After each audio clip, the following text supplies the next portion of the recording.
Damos la actualización del día de hoy. Si recuerdan, esta nueva gráfica la iniciamos el día de ayer.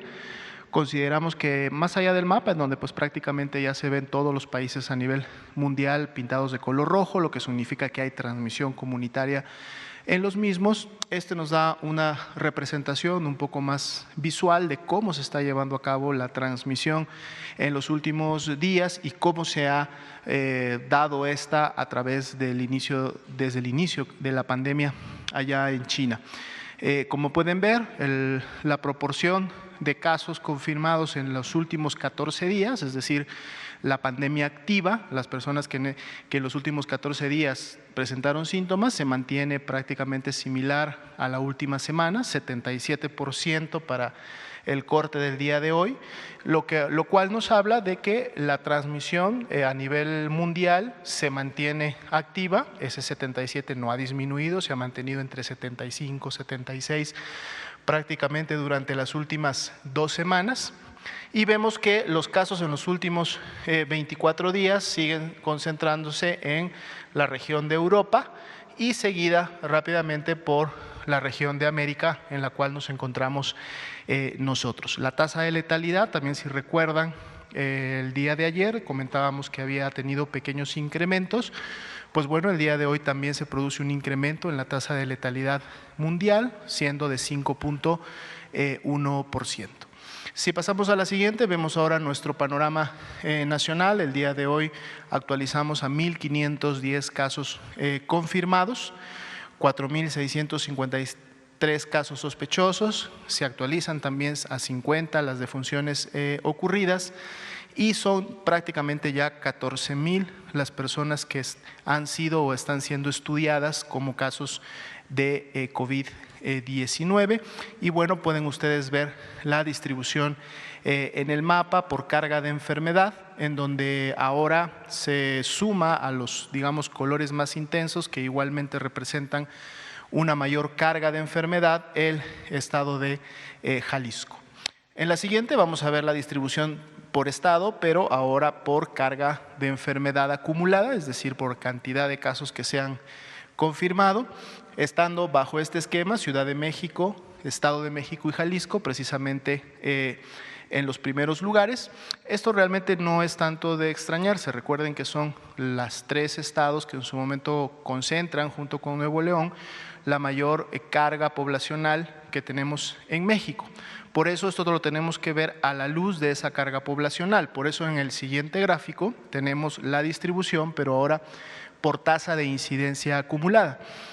Aquí ustedes pueden ver cómo los 3 estados que se encontraban a la cabeza por distribución de carga de enfermedad ahora no necesariamente están en ese mismo orden, dado que en función de la base poblacional, entonces las posiciones van cambiando y ahora pasan, por ejemplo, otros estados como Aguascalientes y Quintana Roo a la cabeza en este tipo de análisis de la información. La siguiente, por favor. La distribución de casos por grupo de edad.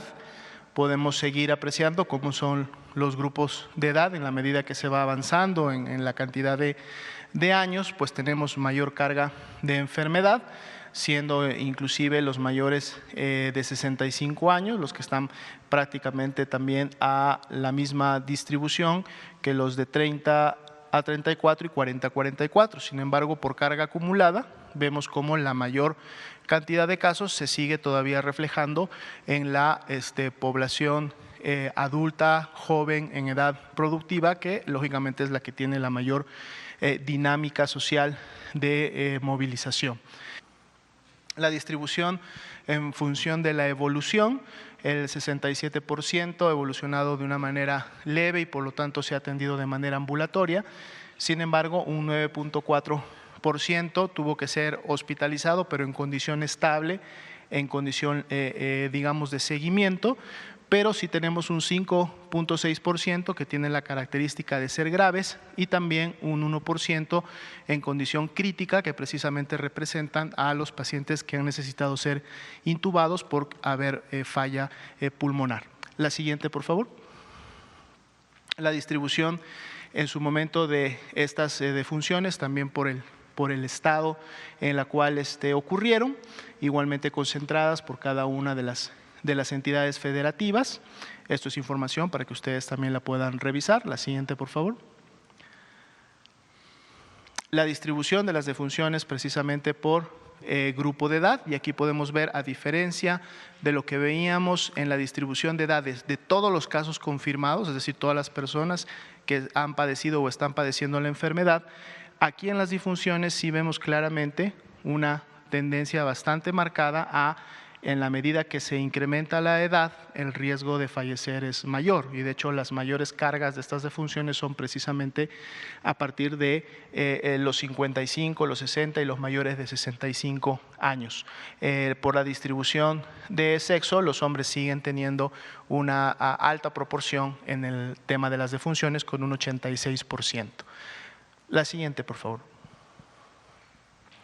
Grupos de riesgo y en su momento comorbilidad. Eso también es importante porque necesitamos también que las poblaciones, las personas que en su momento están padeciendo de alguna enfermedad, de las que están incluidas dentro de los grupos de riesgo, también sean las que durante todo este mes hasta el 30 de abril, por favor, se queden en casa, que sus familias activen un protocolo de asistencia y de atención, sobre todo, decíamos, a los mayores de edad, pero también a las personas con hipertensión, con diabetes, con obesidad, con alguna enfermedad pulmonar, porque como pueden ver ustedes son de las principales también comorbilidades y factores de riesgo asociados a la producción de funciones. La siguiente, por favor.